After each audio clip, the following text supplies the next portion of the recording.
So మనము but అనే preposition చూసామండి. సో బట్ అనే ప్రిపోజిషన్ ఒకసారి చూద్దాం. బట్ అనేది కానీ అనే అర్థం వస్తుంది. బట్ అంటే కానీ అనే అర్థం వస్తుంది. బట్ అనేది conjunction and we can use also it as a preposition. But అనేది ఒక కంజంక్షన్గా ఉపయోగించవచ్చు, మరియు ఇది ఒక ప్రిపోజిషన్గా కూడా ఉపయోగించవచ్చు.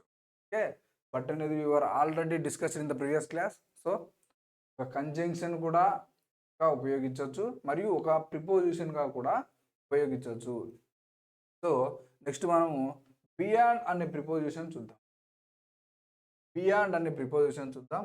బియాండ్ అంటే సపోజ్ బిహైండ్కు, బియాండ్కు, బిసైడ్కు తేడా తెలియాలి. సపోజ్ నేను ఇక్కడ ఒక ప్లేస్లో నిలబడుకొని ఉన్నాను, దాని వెనకాల మా ఫ్రెండ్ ఉంటే అది బిహైండ్ అవుతుంది. అంటే నా వెనుకల అంటే వెనుకల, వెనుక, వెనుక, ఓకే, వెనుక అనే అర్థం ఇస్తే అది బిహైండ్ అవుతుంది. ఓకే, నా వెనుక మా ఫ్రెండ్ ఉన్నాడు, మా ఇంటి వెనుక మా ఫ్రెండ్ ఇల్లు ఉంది. ఓకే, నెక్స్ట్ బిసైడ్ అంటే ఇక్కడ నేనున్నాను, నా పక్కన మా ఫ్రెండ్ ఉన్నాడు. అంటే ప్రక్కన, అంటే ప్రక్కన, నా ప్రక్కన మా ఫ్రెండ్ ఉన్నాడని చెప్తాం. కానీ బియాండ్ అంటే అవతలి పక్క, అవతలి పక్క. అంటే బియాండ్ అంటే అవతలి పక్క. Where is your friends house అన్నామనుకోండి, బియాండ్ అని చెప్తాం, అంటే అవతలి పక్క ఉందని చెప్తాం. సో దానికి ఎగ్జాంపుల్ చూద్దాం, చూడండి.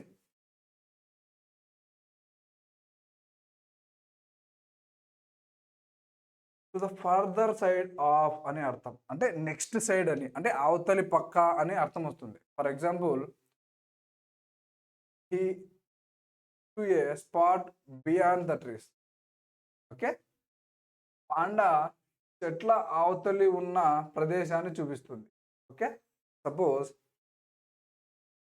చెట్లు ఇక్కడ ఉన్నాయి, సో ఫర్దర్ సైడ్లో ఉందన్నమాట.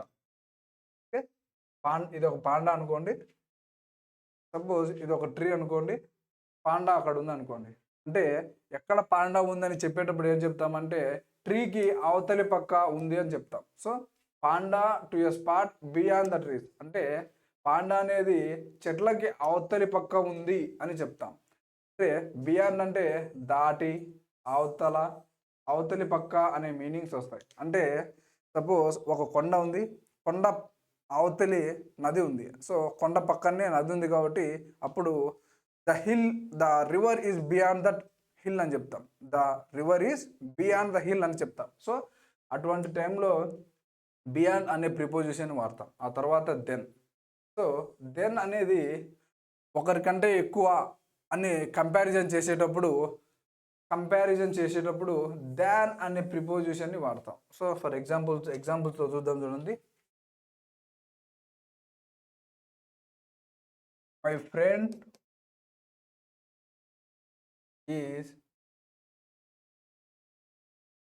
is good than me. అంటే మై ఫ్రెండ్ ఈజ్ గుడ్ దాన్ మీ, అంటే నాకంటే మా ఫ్రెండ్ మంచివాడు. అంటే కంపారిజన్ చూడండి ఇక్కడ, దాన్ అనేది ఒక కంపారిజన్ చూపిస్తుంది. అంటే నాకంటే మా ఫ్రెండ్ మంచివాడు, కంపారిజన్ చూపిస్తుంది. ఇది ఇటువంటి సమయంలో దాన్ అనేది ప్రిపోజిషన్ ఉపయోగిస్తాం. నెక్స్ట్ తర్వాత అగెయినెస్ట్, అంటే వ్యతిరేకంగా, opposite of some kind. Suppose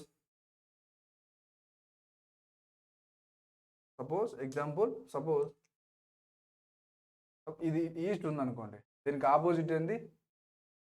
west. అంటే నేను ఈస్ట్ సైడ్ ఉంటే మా ఫ్రెండ్ వెస్ట్ సైడ్ ఉన్నాను అనుకోండి, అంటే నాకు అగెయినెస్ట్గా ఉన్నాడు. ఓకే. ఇప్పుడు నార్త్ ఉందనుకోండి, ఇక్కడ సౌత్ ఉంది. దీనికి ఇది ఆపోజిట్ అనమాట. అట్లా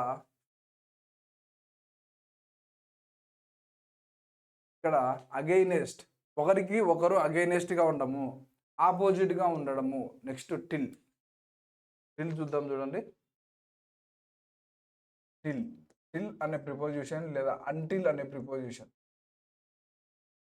నేను ఇంతవరకు అని చెప్తాం కదా, ఇంతవరకు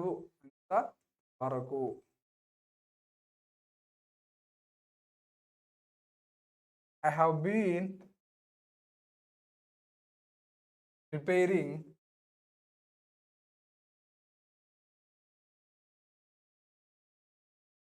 for UPSC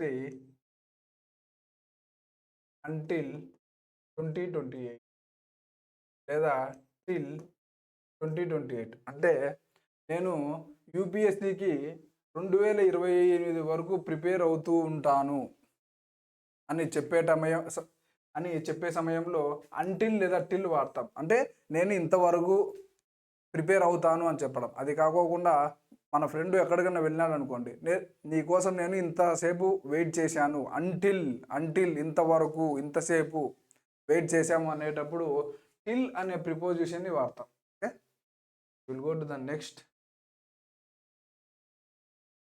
చూడండి, నెక్స్ట్ అప్ అనేది ఎప్పుడు వాడతాం? పైన. అప్ అనేది పైన. Up the stairs are used indicate the motion towards the high point. Okay, they leave up the hill.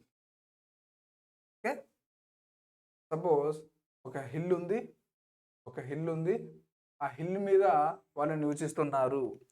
Up the stairs. Okay, up the stairs towards the high point. ఇక్కడ ఒక hill పైన నివసిస్తున్నారంటే అది high పాయింటే కదా, అది up stairs. ఒక building ఉందనుకోండి, వాళ్ళు ఎక్కడున్నారంటే అప్ స్టేర్స్లో ఉన్నారు అని చెప్పేటప్పుడు అప్ వాడతాం. Okay, next upon. సో మనకి ఆన్కి అపాన్కి తేడా తెలియాలండి. ఆన్కి అపాన్కి తేడా తెలియాలి. సపోజ్ ఇది ఒక బెంచ్ అనుకుంటే, ఆ బెంచ్ మీద ఒక బుక్ ఉందనుకోండి, ఇప్పుడు ఏమని చెప్తాం? The book is on the table అని చెప్తాం. సో ఆన్ అనే ప్రిపోజిషన్ మీద అర్థం వస్తుంది. The book is on the table, book table మీద ఉంది అని చెప్తున్నారు. కానీ ఇక్కడ it is already in the table, already table మీద ఉంది. కానీ అపాన్ అనేది ఇట్ షోస్ మూమెంట్.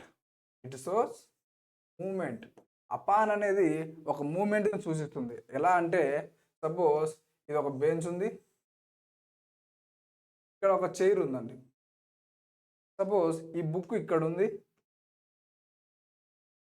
ఈ బుక్ని ఈ చైర్ నుంచి ఇక్కడ టేబుల్ మీదకి చేంజ్ చేయాలండి. సో అదే మనం చెప్తున్నాం, it shows moment. The book is upon the table. Okay, the book is upon the table అంటే మూమెంట్ ఉంది ఒక చోటు నుంచి ఒక చోటుకి. అంటే ఒక చోటు నుంచి టేబుల్ మీదకి మనకు బుక్ అనేది ఇక్కడ చేరుతుంది, అప్పుడు అపాన్ వాడతాం. రెండు కూడా పైనే ఉంటాయి, అంటే టేబుల్ మీదనే ఉంటాయి.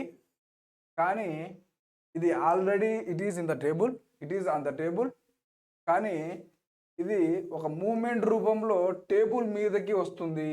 ఓకే, ఆన్ అనేది ఆల్రెడీ బెంచ్ మీద ఉంది, అపాన్ అనేది ఒక ప్లేస్ నుంచి ఒక బెంచ్ మీదకి తీసుకొస్తున్నాం. It shows a moment, it does not shows a moment. Okay,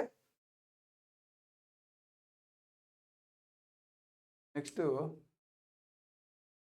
after preposition.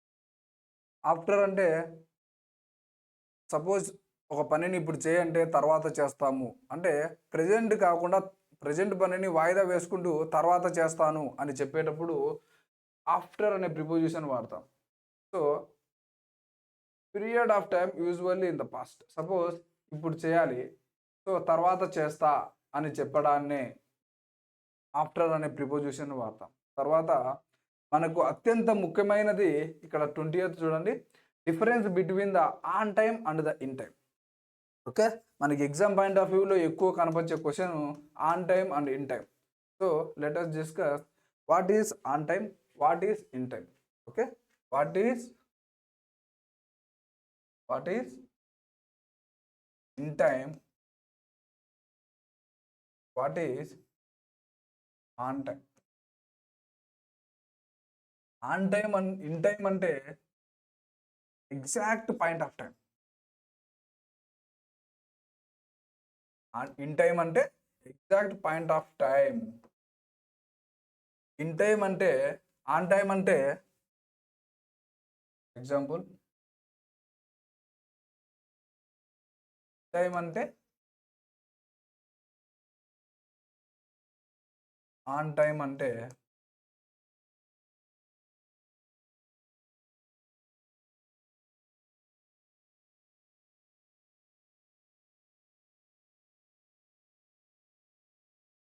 On time అంటే at exact time period. On time అంటే exact time period, not after, that is before. తర్వాత కాదు, ఖచ్చితంగా టయానికే అని అర్థం. సో ఇప్పుడు సింపుల్గా చూద్దాం చూడండి. ఇన్ టైం అంటే, ఆన్ టైం అంటే, ఓకే, ఇన్ టైం అంటే ఏంది, ఆన్ టైం అంటే ఏంది. సపోజ్ ఒక 10 AM గ్రూప్ 2 ఎగ్జామ్ లేదా కానిస్టేబుల్ ఎగ్జామ్ ఉందనుకోండి. సో ఇన్ టైం అంటే ఏంటో చెప్తున్నాను. 10 AM మనకు గ్రూప్ 2 ఎగ్జామ్ లేదా ఏదో కాంపిటేటివ్ ఎగ్జామ్ ఉందనుకోండి, అది ఏ ఎగ్జామ్ అయినా కానీ అనుకోండి. ఇన్ టైం అంటే టయానికంటే ముందే చేరుకోవడము. ఓకే, ఇన్ టైం అంటే టయానికంటే ముందే చేరుకోవడము అని అర్థం. సో సపోజ్ 9:45 ఖచ్చితంగా వెళ్ళాలనుకోండి. సో మీకు ఇచ్చిన టైము 10 AM, కానీ 9:45 చేరుకోవాలి అంటే ఇచ్చిన టయానికంటే ముందే చేరుకోవడము, అది ఇన్ టైము. ఎగ్జాంపుల్, ఎగ్జామ్స్ టైంలో ఇన్ టైం అనేది ఎక్కువగా ఉపయోగిస్తారు. ఇన్ టైం అంటే ఏం లేదండి, ఇచ్చిన టయానికంటే ముందే చేరుకోవడము అని అర్థాన్ని ఇచ్చేది ఇన్ టైం. కానీ ఆన్ టైం అనేది సపోజ్ 10 AM ఆఫీస్ ఉందనుకోండి, నువ్వు 10 AM ఆఫీస్కి చేరుకోవడాన్ని on time. So exact point of time అంటే నువ్వు ఏ టైం అయితే ఇచ్చారో నువ్వు ఆ టైంకే వెళ్ళడాన్ని on time. The office duties are on time, but the exams are in time. So exams అనేటివి ఇన్ టైంలో ఉంటాయి, ఆఫీస్ టైమింగ్స్ అనేటివి ఆన్ టైంలో ఉంటాయి. సో సింపుల్గా చూడండి, ఇన్ టైం అంటే ఇచ్చిన టయానికంటే నువ్వు ముందుగానే వెళ్ళడం, not late, before using only early, ముందుగానే వెళ్ళడం.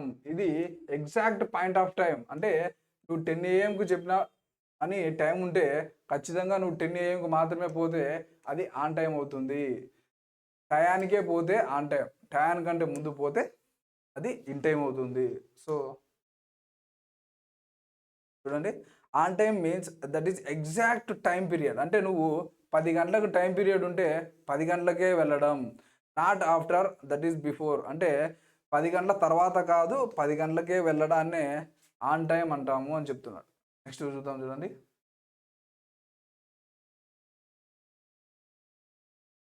For example, the train is always on time it arrives at 7 PM అంటున్నాడు. The train is always on time. On time అంటే ట్రైన్ అనేది ఖచ్చితంగా 7 గంటలకే వస్తుంది. Okay, you have to submit your project on time. Suppose నీకు ఒక fixed date ఇచ్చాడు అనుకోండి, ఫిక్స్డ్ డేట్ ఇచ్చారు, సపోజ్ March 31st ఇచ్చారు అనుకోండి. నువ్వు March 31st సబ్మిట్ చేస్తే అది ఆన్ టైం అవుతుంది. సో చూడండి, you have to submit your project work on time అంటే నీకు ఇచ్చిన ఫిక్స్డ్ డేట్కే నువ్వు సబ్మిట్ చేస్తే అది ఆన్ టైం అవుతుంది. సో March 30 ఇచ్చారు కదా, నువ్వు March 30 సబ్మిట్ చేస్తే అది ఇన్ టైం అవుతుంది. Okay, what is the difference between on time and the in time? ఇచ్చిన టయానికంటే ముందే అయితే అది ఇన్ టైం అవుతుంది. ఇచ్చిన టయానికే నువ్వు చేరుకుంటే దాన్ని ఆన్ టైం అంటాం. నెక్స్ట్ ఆన్ టైం అనేది మోస్ట్లీగా duties. So we were already discuss. On time అనేది ఎక్కువగా డ్యూటీస్గా వాడతారు.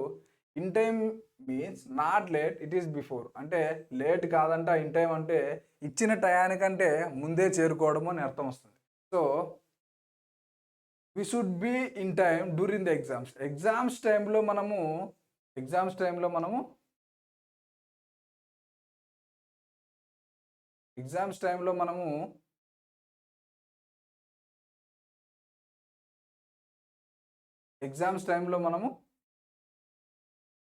ఇన్ టైం ఉంటాము. అంటే ఎగ్జామ్స్ టైంలో మనము ఇచ్చిన టయానికంటే ముందే ఉంటాము అని చెప్పడాన్ని ఇన్ టైం అంటాము during the exams. What ever done before the fixed time. So already discuss. అంటే ఒక 10 AM ఉంటే 10 AM అనేది ఒక ఫిక్స్డ్ టైం ఉంటే ఆ 10 AM కంటే ముందే వెళ్ళడాన్నే మనము ఇన్ టైం అంటాము.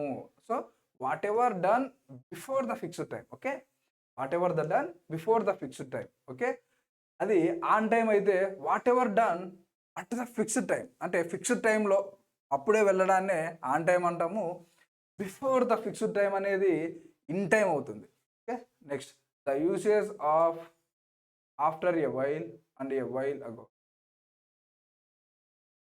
Okay, the usages of after a while and while అగో. ఇప్పుడు నేను పని చేస్తూ ఉన్నప్పుడు, while I was working, the current was the power was of అని చెప్తాం. అంటే మనం పని చేస్తున్నప్పుడు ఏదో ఒక సంఘటన జరగడం. సో వైల్ అనేది ఎప్పుడు ఉపయోగిస్తామంటే, while I was writing my pen is over. అంటే వైల్ వచ్చినప్పుడు ఖచ్చితంగా అది జెరండ్ అంటే ing form, V1 plus ing form ఉండాలి, అది V4 అవుతుంది. సో మనము ఇక్కడ వైల్ అనేది వచ్చినప్పుడు ఖచ్చితంగా మనకు సెంటెన్స్ అనేది కంటిన్యూస్లో ఉండాలండి. So suppose example, while I was driving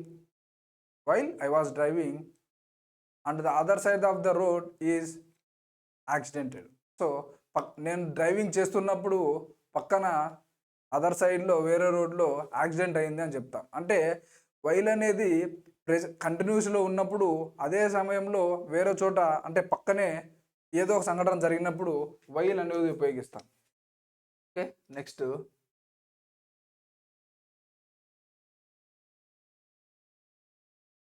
what is the difference between the among and between? Okay, what is the difference between the among and between? In time and on time ఏ విధంగా ఉన్నాయో, ఇక్కడ among and between కూడా అదే విధంగా ఉంటాయి. Between అనేది ఇద్దరి మధ్య, ఓన్లీ 2 ఇద్దరి మధ్య మాత్రమే ఉపయోగిస్తాము. అమాంగ్ అనేది మోర్ దాన్ 2 ఎప్పుడు ఉపయోగిస్తాం. సో ఇద్దరి మధ్య డిస్ట్రిబ్యూట్ అయ్యేటప్పుడు అది బిట్వీన్ అవుతుంది, మోర్ దాన్ 2 అయినప్పుడు అది అమాంగ్ అవుతుంది. సో ఎగ్జాంపుల్ చూద్దాం, చూడండి. The theatre is between Ravi and Rahul houses. Okay, so between అనేది ఇద్దరి మధ్య ఉంటుంది, అంటే 2 దాంట్ల మధ్య ఉంటుంది. The theatre is between Ravi and Rahul houses. Okay, చూడండి, బిట్వీన్ అనేది అమాంగ్ అనేది. చూడండి, సపోజ్ ఇది ఒక థియేటర్ అనుకుంటే, ఇది రాహుల్ హౌసెస్, ఇది రవి హౌసెస్ అనుకోండి. ఇప్పుడు ఈ థియేటర్ అనేది ఎవరి మధ్య ఉంది? ఇతని యొక్క హౌస్ మరియు ఇతని యొక్క హౌస్ మధ్యలో ఉంది. అప్పుడు బిట్వీన్ అనేది వాడతాం. సో ఇక్కడ అమాంగ్ అనేది the theatre is located among the houses. Theater is located among the houses, but the theater is located Ravi and Rahul houses. Okay, ఇద్దరి మధ్య కంపారిజన్ చేసేటప్పుడు అది బిట్వీన్. మోర్ దాన్ 2 అయితే అది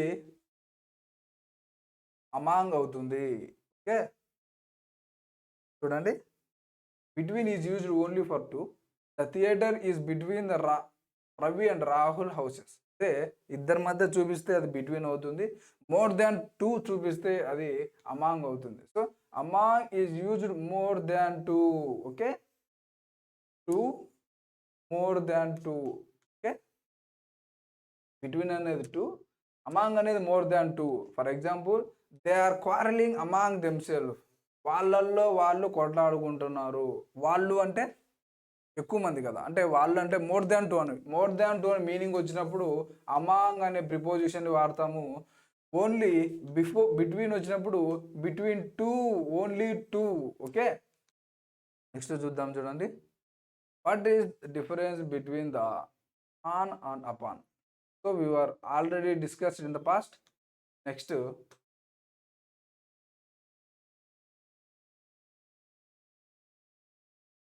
చూడండి, cross.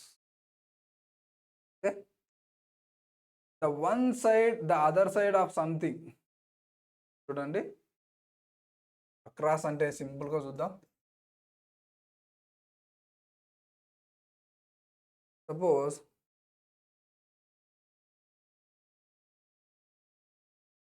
the break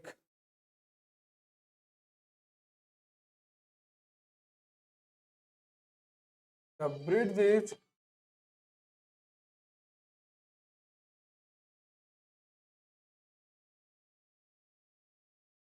bridge is cross the river. The bridge is cross the river. Suppose ఒక river ఉందనుకోండి, ఆ రివర్ ఉంటే ఆ బ్రిడ్జ్ అనేది దానికి అడ్డంగా ఉంది. ఓకే, రివర్ అనేది ఇట్లా ఉంటే దానికి అడ్డంగా ఒక బ్రిడ్జ్ ఉంది. సో అడ్డంగా అని, అక్రాస్, రివర్కు అడ్డంగా ఒక బ్రిడ్జ్ ఉంది అని చెప్తాం.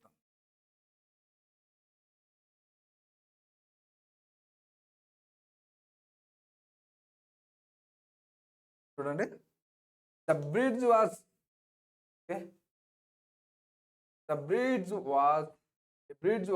Built across the river. Okay, రివర్కి బ్రిడ్జ్ అడ్డంగా కట్టారు. Next, the speed breaker is across the road. Okay, suppose if you are travelling in this way, brake కట్ట మనకు అడ్డంగానే కదా ఉండేది. రివర్కు బ్రిడ్జ్ అనేది ఏ విధంగా అడ్డంగా అయితే ఉంటుందో, మనము ట్రావెలింగ్ చేసేటప్పుడు స్పీడ్ బ్రేకర్ కూడా మనకు అడ్డంగానే ఉంటుంది. అటువంటి సమయంలో మనము అక్రాస్ అనే ప్రిపోజిషన్ని యూజ్ చేస్తాము. అడ్డంగా ఉండడము అంటే మనము ఏదైనా వెళ్తున్నప్పుడు దానికి మనకు అడ్డంగా ఉంటే అది మనకు అక్రాస్ అవుతుంది. So we will go to the next. What is double preposition? So చాలా కన్ఫ్యూజ్ ఏంటంటే బై అనేది ఎప్పుడు వాడాలి, విత్ అనేది ఎప్పుడు వాడాలి. రెండింటికి కూడా సో లేదా చేత అనే మీనింగ్స్ వస్తాయి. కానీ ఇవి ఏ టైంలో ఉపయోగించాలో చాలామందికి తెలియదు. సో మనము చాలా జాగ్రత్తగా ఇక్కడ డిస్కస్ చేసుకుందాం. బై అనే ప్రిపోజిషన్ వచ్చినప్పుడు, ఓకే, బై అనే ప్రిపోజిషన్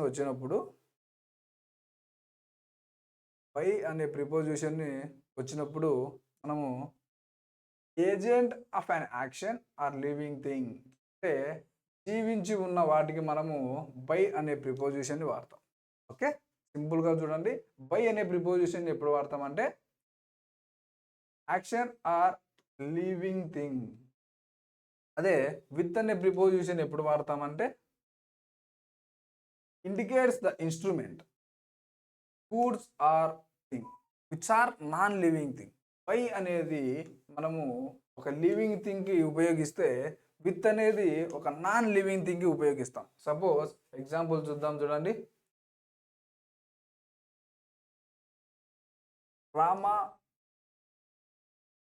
రావణ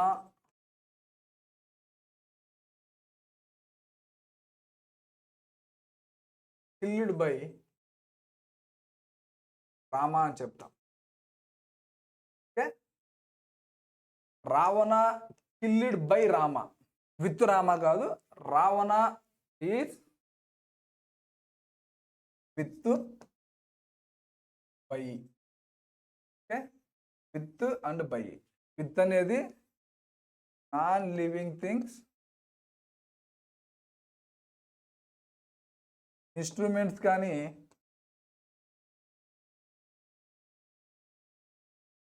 ముందర మనము విత్ అనే ప్రిపోజిషన్ వాడతాము. కానీ బై అనే ప్రిపోజిషన్ లివింగ్ థింగ్స్ ముందర లివింగ్ థింగ్స్ ముందర బై అనే ప్రిపోజిషన్ వాడతాము. Suppose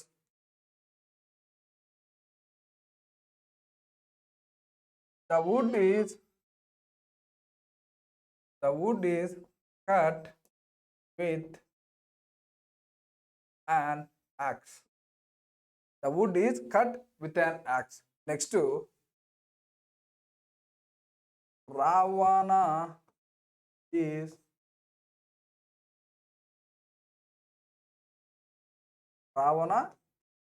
killed by Rama.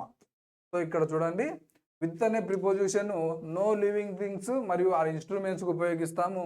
మరియు లివింగ్ థింగ్స్ అనేటి బై అనే ప్రిపోజిషన్ ఎప్పుడు వస్తుందంటే ఓన్లీ లివింగ్ థింగ్స్ మాత్రమే వస్తుంది.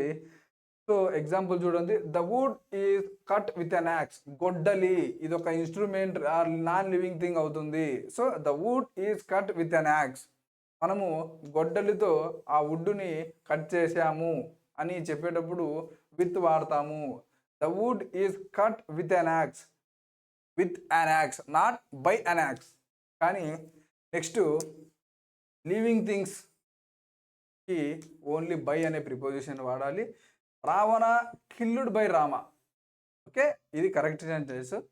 రావణ కిల్డ్ విత్ రామ అనేది రాంగ్ సెంటెన్స్ అవుతుంది.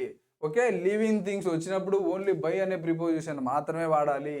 నాన్ లివింగ్ థింగ్స్ లేదా ఇన్స్ట్రుమెంట్స్ వచ్చినప్పుడు ఓన్లీ విత్ అనే ప్రిపోజిషన్ని వాడాలి. సో నెక్స్ట్ క్లాస్లో మిగతా చూద్దాం. Thank you.